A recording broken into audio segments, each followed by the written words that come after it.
Peter Schweizer, president of the Government Accountability Institute and author of Blood Money: Why the Powerful Turn a Blind Eye While China Kills Americans, his most recent book. Peter, thanks so much for coming on the program.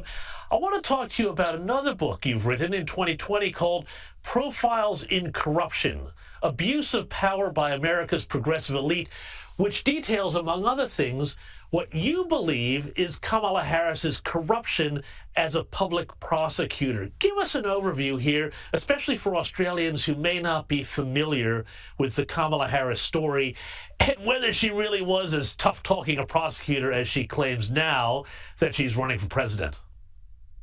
Yeah, she was tough on some people, but certainly not on people in positions of power. People are probably familiar with the fact that Kamala Harris had a romantic relationship with Willie Brown, who became the mayor of San Francisco. What a lot of people don't realize is that her entrance into politics in 2003, when she ran for the San Francisco District Attorney office, was shepherded by Willie Brown.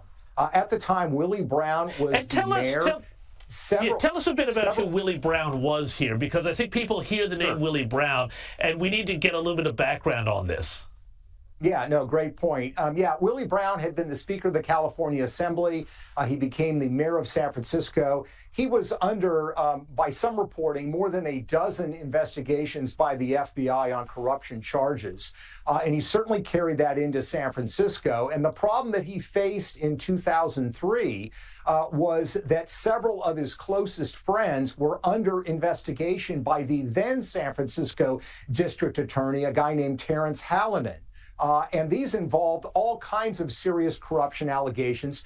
Hallinan was also investigating some institutions in San Francisco that were close to the Catholic Church, including St. Ignatius School, a very prestigious Catholic prep school. This was when the priest abuse scandal was developing in the United States. These forces did not want these investigations to go forward. Willie Brown and individuals connected to those Catholic institutions essentially bankrolled Kamala Harris's campaign in 2003. She beat Terrence Hallinan. Once she became the San Francisco District Attorney, she dropped all of those cases in dramatic fashion. So 3 of Willie Brown's friends who had been under the gun, who were facing charges under Terrence Hallinan, had those charges dismissed. In the case of the priestly abuse scandal, this is particularly interesting because her reputation, her self-stated reputation, is that she protects victims of sexual abuse. In this case, her predecessor, Terrence Hallinan, was looking at bringing charges. He had collected some 300 to 400 pages of internal church documents that talked about abuse cases. He was working with victims groups to redact those documents and release them to the public. Kamala Harris did not prosecute a single case in California of priestly abuse, and those documents literally disappeared. Terrence Hallinan had them when she became the San Francisco District Attorney. They were disappeared to never be found again. And victims' rights groups in San Francisco to this day are still very upset with her because they believe she covered up for these abusers. And you say that the church and people connected with the church were giving money to her campaign. It's shocking stuff, but this is part of a bigger pattern, you say, of how Kamala uses personal relationships to leverage herself into higher and higher positions of power. Tell us more about that.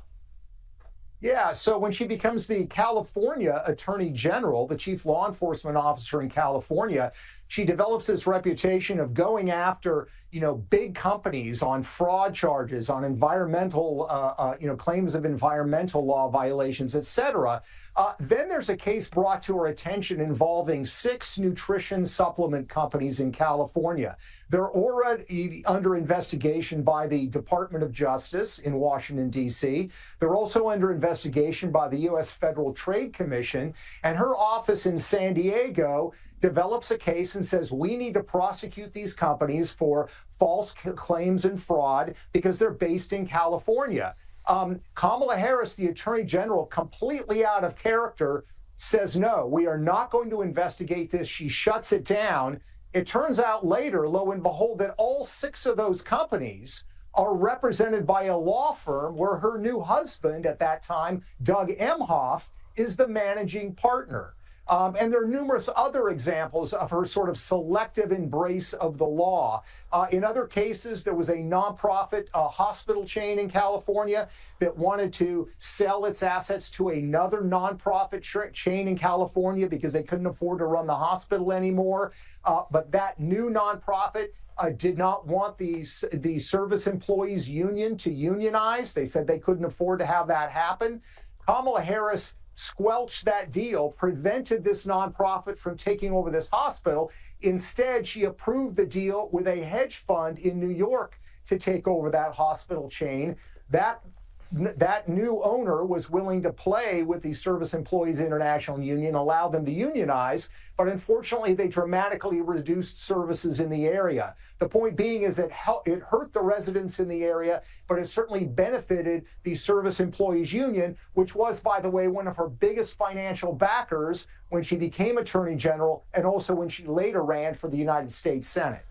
Peter Schweizer, thank you so much for your time. Everybody go out, buy his books. You're going to learn a lot. Thank you so much, Peter Schweizer.